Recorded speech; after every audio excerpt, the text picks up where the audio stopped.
नमस्कार बच्चों, मैं विजय कुमार शर्मा राजकीय इंटर कॉलेज मथुरा से। बच्चों, आज हम 12वीं क्लास की भौतिक विज्ञान की खंड का की इकाई 2 यानी विद्युत धारा, जिसके अंतर्गत आज हम अध्ययन करेंगे सेलों के संयोजन का दूसरा प्रकार।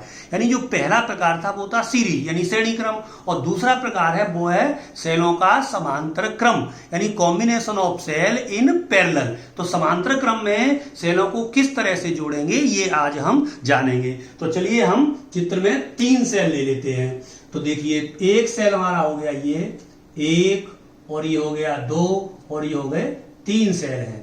अब इन तीनों सेलों को देखो, तीनों सेलों को मान लीजिए इसका विद्युत वाहक बल है E, इसका भी विद्युत वाहक बल है E, और इसका भी विद्युत वाहक बल है E, और इसका जो आंतरिक प्रतिरोध है, आंतरिक प्रतिरोध R, इसका भी आंतरिक प्रतिरोध कितना है मान लीजिए R, और इसका भी आंतरिक प्रतिरोध कितना है, इसका भी आंतरिक प्रतिरोध है R। अब इनको देखो जोड़ते किस तरह से हैं।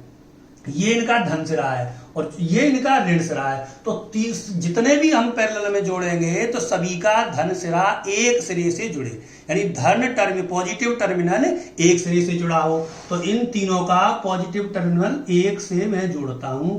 ये सिरा है मान लीजिए ए, तो ए सिरे से यानी एक सिरे से सभी सेलों का धन ध्रुव जुड़ा हुआ है। इसी तरह जो ऋण है तो ऋण ध्रुव वो भी इनका दूसरे सिरे मान लीजिए बी से जुड़ा हुआ है।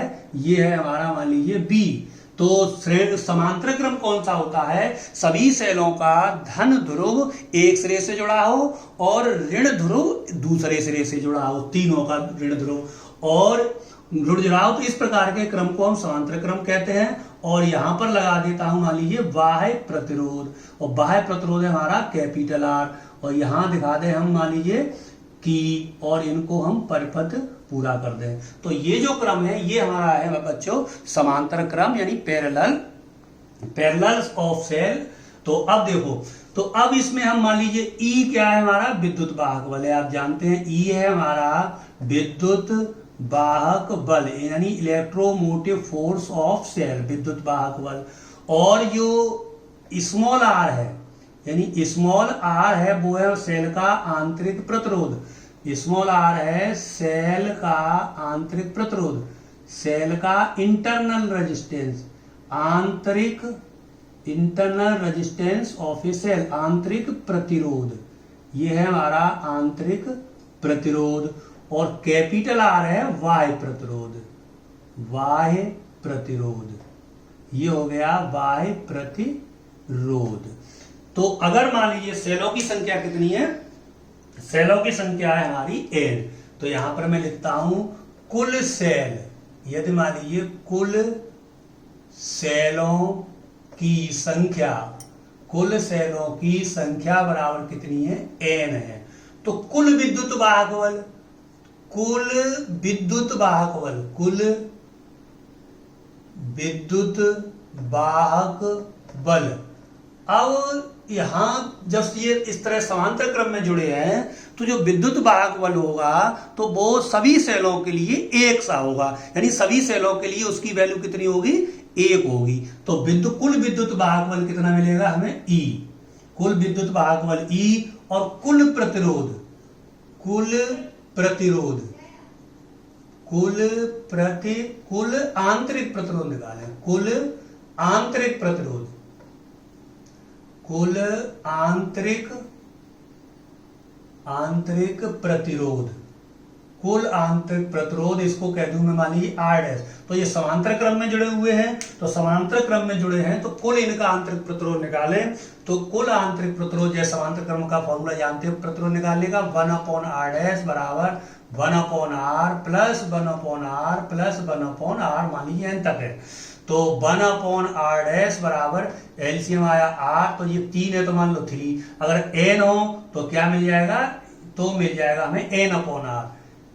3 है तो यहां लिख देता हूं मैं n सेलों के लिए, n सेलों के लिए, n सेलों के लिए कितना मिल जाएगा, n सेलों के लिए मिल जाएगा 1/R' बराबर n/R। तो ये 1/R है तो R' मिल जाएगा हमें यानी R/N। तो कुल सेल का ये आ गया आंतरिक प्रतिरोध। अब हम निकालें इसमें प्रवाहित धारा। पहले हम इसमें धारा की दिशा दिखा देते हैं। तो देखिए बाह्य परपथ में बहेगी प्लस से माइनस, तो ये प्लस, तो प्लस से ये प्लस से, और इधर से इधर जाएगी, इधर होती हुई इधर, और यहां जाएगी इस तरह से। यहां जो प्रवाहित होगी वो माइनस प्लस, बाहर जो प्रवाहित होगी वो प्लस से माइनस। तो अब इसमें निकालूं मैं प्रवाहित धारा। प्रवाहित धारा, प्रवाहित धारा, प्रवाहित धारा का फॉर्मूला आप जानते हैं, यानी कुल विद्युत वाहक बल। फिर सुनिए, कुल विद्युत, ये लिख लेना, कुल विद्युत वाहक बल अपॉन कुल प्रतिरोध। कुल प्रतिरोध आंतरिक प्रतिरोध प्लस बाह्य प्रतिरोध। तो कुल जो विद्युत वाहक बल है वो है हमारा ई। कुल विद्युत वाहक बल समांतर क्रम में आप जानते हैं विभव समान होगा। तो कुल विद्युत वाहक बल हो गया ई, और कुल प्रतिरोध, कुल देखिए बाह्य प्रतिरोध है हमारा आर और आंतरिक प्रतिरोध है हमारा N/R। अब इसको सॉरी N/स्मॉल r।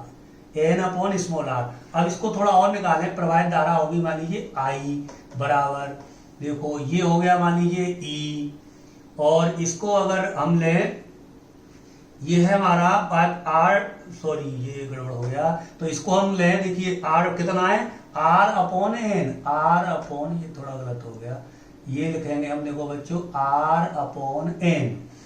तो अब इसमें क्या लें हम, n मान लीजिए एलसीएम ले लिया तो कितना आ जाएगा, NR plus R।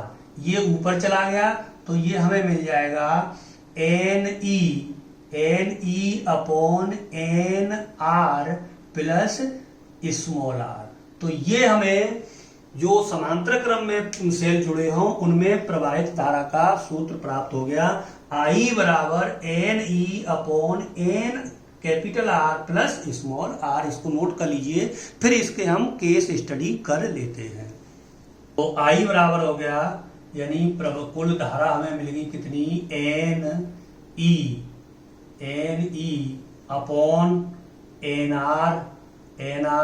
Plus small r। Case first, चलिए यदि R ग्रेटर क्या हो गया R, तो हम क्या करेंगे, R अधिक है यानी बाह्य प्रतिरोध ज्यादा है और आंतरिक प्रतिरोध कम है, तो उस स्थिति में क्या होगा, आंतरिक प्रतिरोध को छोड़ दें। तो I बराबर कितना मिल जाएगा, I बराबर देखो NE/NR।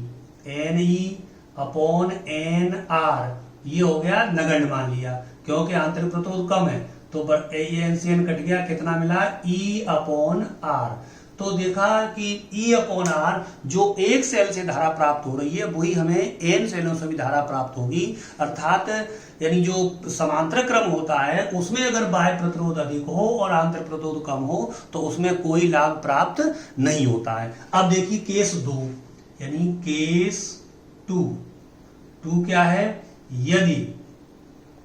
यदि R लेस देन क्या हो गया, स्मॉल r, तो उसमें प्रवाहित धारा का जो मान होगा वो कितना होगा, देखिए बच्चों, तो हमें मिल जाएगा यहां पर, यानी I बराबर, ये बहुत कम है तो इसको हम थोड़ा नगण्य मान लें, तो बराबर कितना आ जाएगा, NE, और ये मान लिया नगण्य, अपॉन कितना आ जाएगा, अपॉन R। तो कितना आ गया, बराबर मिल जाएगा N, और ये हो गया कितना, E/R। तो इसका मतलब n गुनी, अगर 2 सेल जोड़े हैं तो 2 गुनी, 3 सेल जोड़े हैं 3 गुनी, 4 सेल जोड़े हैं 4 गुनी। इसका मतलब यह है कि अगर सेल का आंतरिक प्रतिरोध अधिक है, बाह्य प्रतिरोध कम है, तो उनको हमें समांतर क्रम में जोड़ना चाहिए, तो हमें n गुनी धारा प्राप्त होती है। तो ये बच्चों जाना हमने समांतर क्रम में जोड़ने का क्रम और उसमें प्रवाहित धारा और उसके 2 केस। इतना आपके लिए बहुत बहुत धन्यवाद।